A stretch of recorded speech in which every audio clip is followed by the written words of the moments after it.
తర్వాత రెడ్డప్ప గారి మాధ గారు. ధన్యవాదాలు అధ్యక్ష, ఈ అవకాశం ఇచ్చినందుకు. అలాగనే పిప్కా ప్రత్యేక బాధ్యతలు ఇచ్చి మా మీద నమ్మకంతో పిప్కా నియమించినందుకు ముఖ్యమంత్రి చంద్రబాబు నాయుడు గారికి, అలాగనే అధ్యక్షులు గారికి, అలాగనే నారా లోకేష్ గారికి ధన్యవాదాలు తెలియజేసుకుంటున్నాను.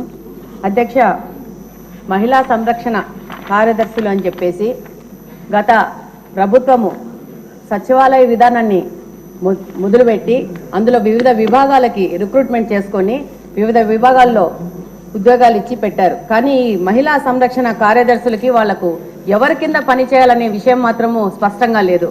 వాళ్ళకి ట్రాన్స్ఫర్లు కావాలంటే పోలీస్ డిపార్ట్మెంట్ దగ్గరికి వెళ్లాల్సి వస్తుంది. వాళ్ళ మీద అడ్మినిస్ట్రేషన్ మాత్రం మున్సిపల్ డిపార్ట్మెంట్ చేస్తూ ఉంది. వాళ్ళ మీద ఎగ్జిక్యూషన్ మాత్రం ఎవరు చేస్తున్నారో తెలియని విధంగా తయారైపోయింది.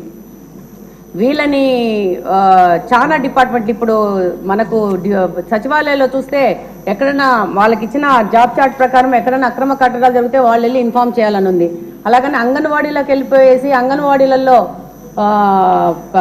ప్రెగ్నెంట్ ఉమెన్ కానీ, అనిమిక్ పేషెంట్స్ కానీ, ఆఫ్టర్ డెలివరీ అయిపోయినాక లాక్టిక్ ఉమెన్స్ కానీ సంరక్షణ కూడా వీళ్ళకే అప్పచెప్పడం జరిగింది అధ్యక్ష. అలాగనే మనకు సొసైటీలో జరుగుతున్న మహిళల మీద జరుగుతున్న దౌర్జన్యాలు కానీ, వరకట్న వేధింపులు కానీ, అలాగనే పోక్సో చట్టం గురించి వాళ్ళకి అవగాహన కానీ, తప్పిపోయిన పిల్లల గురించి సమాచారాన్ని కానీ, అలాగనే వికలాంగులకు సంబంధించిన ప్రభుత్వం ఇస్తున్న పథకాల గురించి వాళ్ళకి సమాచారం ఇవ్వడం కానీ, అలాగనే బాల నేరస్తుల గురించి కూడా సరైన సమగ్ర నివేదికను అప్పచెప్పాలని చాలా రకాలుగా జాబ్ చార్ట్ని వాళ్ళకి తయారు చేసి ఇవ్వడం జరిగింది. కానీ వాస్తవంగా ఈరోజు సచివాలయంలో గమనిస్తే ఈ యొక్క మహిళా సంరక్షణ కార్యదర్శులు ఏం పని చేస్తున్నారంటే జిరాక్స్ మిషన్లో పేపర్లు పెట్టుకుంటూ తీసుకుంటూ టైంపాస్ చేస్తున్నారు. కానీ వాళ్ళకి జాబ్ ఏంటి, వాళ్ళు చేయాల్సిన పని ఏంటనేది దిశానిర్దేశం లేకుండా వాళ్ళది ఒక పోస్ట్ వేస్ట్ అయిపోయిన విధంగా తయారైపోయింది.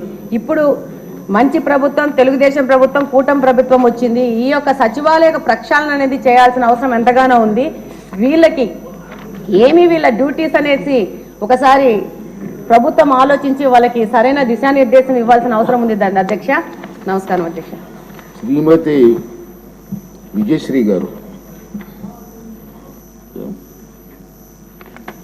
మినిస్టర్ గారు మీరు రిప్లై అవ్వండి.